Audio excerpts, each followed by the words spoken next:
sénégalaise de l'accueil qu'ils nous réservent, c'est-à-dire mes collègues et moi-même, au Sénégal, et de la qualité des procédures administratives auxquelles nous faisons face à Dakar. Parce que de manière générale, quand on parle des migrations, surtout dans la recherche, on en parle pour souligner les problèmes et on dit rarement ce qui se passe bien aussi. Et donc je voudrais souligner que être étranger à Dakar peut aussi nous ramener à des procédures qu'on aimerait voir partout ailleurs, c'est-à-dire des procédures simples. Et je dis ça sans aucune flagornerie parce que mon affectation arrive à son terme, donc je ne tire aucun bénéfice de ce que je suis en train de dire. Voilà, ça c'était la première chose.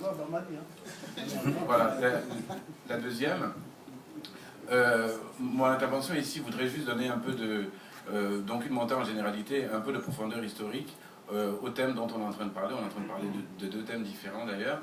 La diaspora, qui me cause problème en tant que définition, migration et développement. Donc je voudrais d'abord rappeler que l'histoire a fait son œuvre et que le monde a changé de manière tout à fait exceptionnelle et l'Afrique aussi a changé entre-temps. On n'aurait pas pu avoir la discussion qu'on a aujourd'hui sur migration, développement, déplacement, mobilité, sans réserver une séance entière aux étudiants. On aurait eu cette discussion dans les années 60, on aurait parlé spécifiquement des étudiants, parce que dans cette mobilité-là, c'était le temps de ce qu'on appelait l'africanisation des cadres, donc qui étaient formés en Europe ou ailleurs, en particulier en France pour les pays francophones, et qui allaient rentrer tout de suite après, prendre la relève des colonisateurs. Et dans ce cadre-là, au niveau du continent africain, on avait ce qu'on aurait pu appeler le temps des planificateurs, avec des plans quinquennaux, qui étaient surtout portés par les États africains, avec des partenariats qui étaient choisis suivant soit l'histoire coloniale, soit de nouveaux partenariats qui étaient en train de se monter avec la guerre froide.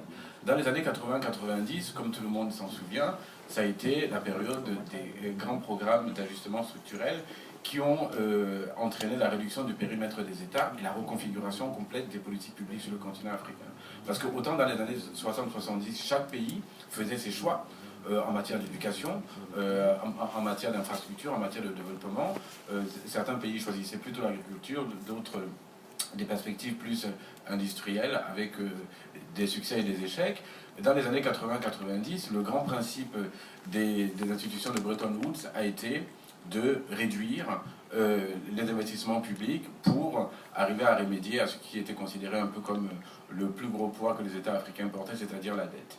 Et ces années-là ont changé les États africains bien plus qu'on ne l'imagine, avec des cases considérables en matière d'accélération de la pauvreté. Qu'est-ce qui se passe à la fin des années 90 et au début des années 2000? On est en face d'États qui ont retrouvé ce que les institutions internationales voulaient, c'est-à-dire des taux de croissance positifs. Et la question qu'on peut se poser, c'est effectivement aujourd'hui, le rapport économique de l'Union africaine nous indique que la moyenne de la croissance en Afrique aujourd'hui est de 4,2%. Alors c'est très bien, ça veut dire qu'on a refondé l'État, on l'a fait maigrir, on l'a soumis à un régime drastique. Donc pour certains, il en sort absolument affûté. Pour d'autres, il en sort amaigri et profondément fragilisé, notamment au niveau des politiques sociales qui concernent la santé et l'éducation. À quoi sert d'être en croissance, de ne plus être très endetté, d'avoir 4% de croissance? C'est juste une question que je pose pour poser une autre question en filigrane, un peu provocatrice. Est-ce que la situation de l'Afrique aujourd'hui valait vraiment tous les efforts qu'on a demandé aux États africains dans les années 80-90, quand on voit l'impact que ça a eu dans certains domaines? La question reste ouverte. Les années 2000, alors, nous soumettent donc à ce nouvel État qui est un État encadré. Aujourd'hui, quelle que soit la politique publique qu'on étudie, on retrouve systématiquement les mêmes types d'acteurs autour de l'État. Organisation internationale, coopération bilatérale, organisation non gouvernementale internationale, association locale ou organisation de la société civile, comme on dit, et partenariat public-privé, quelle que soit la politique. Donc aujourd'hui, on assiste même à une redéfinition de ce qu'est une politique publique, parce qu'en général, une politique publique est un programme gouvernemental doté d'un budget particulier et mis en œuvre par des autorités publiques. Aujourd'hui, il n'y a plus aucune grande politique publique qui relève de cette définition avec l'encadrement que connaissent les États africains. Alors, dans le cadre du sujet qui nous intéresse ici, des migrations et de la diaspora, c'est un peu un casse-tête en matière de sciences politiques et d'analyse des politiques publiques. Pourquoi? Parce que de manière générale, quand on définit une politique publique, on la définit à partir d'un État. Là, on parle de migration, de diaspora, de déplacement d'un pays à l'autre.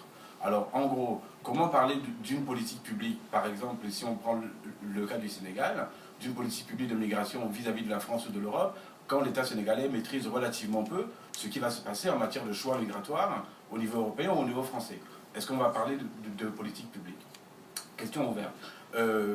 Du côté français ou européen, comment parler de politique migratoire quand la France ou l'Europe, l'espace Schengen, vont définir qui peut venir et qui peut ne pas venir, quand de l'autre côté, d'autres choix aussi sont faits, suivant d'autres perspectives. Alors, quand on présente les choses comme on l'a fait depuis ce matin, on a l'impression d'un monde relativement lisse. Non. Tout ce qui s'est passé et tout ce qui a reconfiguré ces actions publiques, tout ce qui a reconfiguré l'idée même de diaspora est aussi né de tout ce qui s'est passé avec des crises en Europe et en Afrique. Et monsieur à ma gauche tout à l'heure rappelait une chose extrêmement importante, mais qui est passée sous silence, en rappelant simplement le nombre d'expulsions de Maliens qui ont eu lieu toutes ces dernières années. Ça a l'air aujourd'hui anecdotique, mais ça n'est pas du tout, parce que ça a aussi reconfiguré les manières de penser la migration des deux côtés. Et c'était pas tellement simple, parce que là aussi, il y a eu une casse considérable. Et les débats internes, les pressions politiques internes autour de la question de la migration ont aussi provoqué des réactions dans les pays du Nord et des reconfigurations. Alors ensuite, quand on a parlé de développement solidaire, de co-développement, c'était aussi une réponse à ce qui s'est passé dans les années 80-90 pour essayer d'apporter une espèce de rééquilibrage symbolique, politique et pragmatique pour dire en gros, bon, il y a des choses que nous sommes obligés d'accepter, c'est-à-dire ce qu'on appelle très poliment et très pudiquement la régulation des flux migratoires, mais on peut aller un peu plus loin en faisant en sorte que ceux qui viennent de ces pays-là, les fameux migrants, puissent aussi apporter leur petite contribution au développement de leur pays. Ce qui nous amène aussi à une définition de la diaspora. C'est quoi la diaspora? Moi, l'idée que je défends ici, c'est l'idée du choix et de la liberté. En venant de Dakar hier, je suis revenu et j'étais assis pas très loin de quelqu'un qui se définit comme faisant partie de la diaspora africaine, qui est français, guyanais, donc français de naissance, et qui considère qu'il fait partie de la diaspora africaine et qui s'investit profondément dans la formation des jeunes footballeurs sénégalais au Sénégal.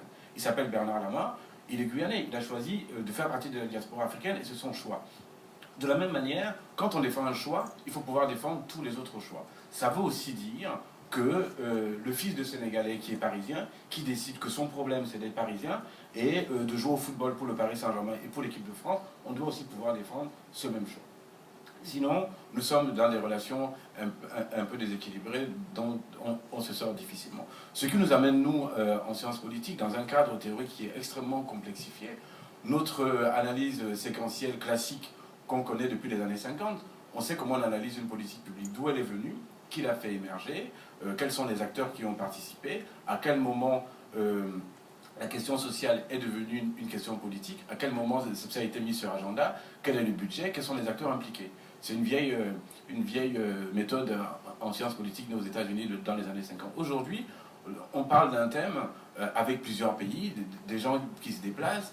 Alors c'est quoi la séquence? Où est née la question? Quand est-ce qu'elle est devenue politique?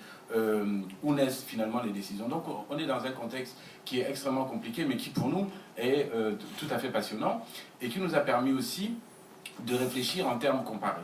On peut avoir un même contexte international et des trajectoires nationales tout à fait différenciées, et ça a donné lieu donc à une réflexion qui explique ma présence aujourd'hui, parce que j'ai eu la chance d'avoir Madi une fois en cours, et donc il me racontait pour me convaincre de venir, qu'il s'était inspiré de certains de mes travaux, et je m'en suis rendu compte tout à l'heure quand il parlait, donc bravo d'avoir si bien écouté.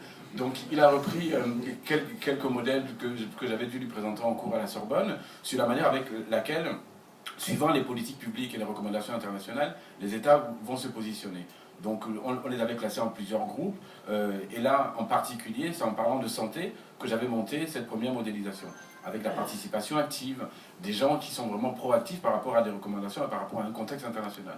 La majorité des pays, dans mon cas, dans le cas de la santé et des politiques internationales de santé, sont plutôt dans l'adhésion passive. je signe toutes les recommandations que vous voulez, je mets en place officiellement tous les programmes que vous voulez, mais la connexion entre l'État et la société civile, elle va être relativement faible.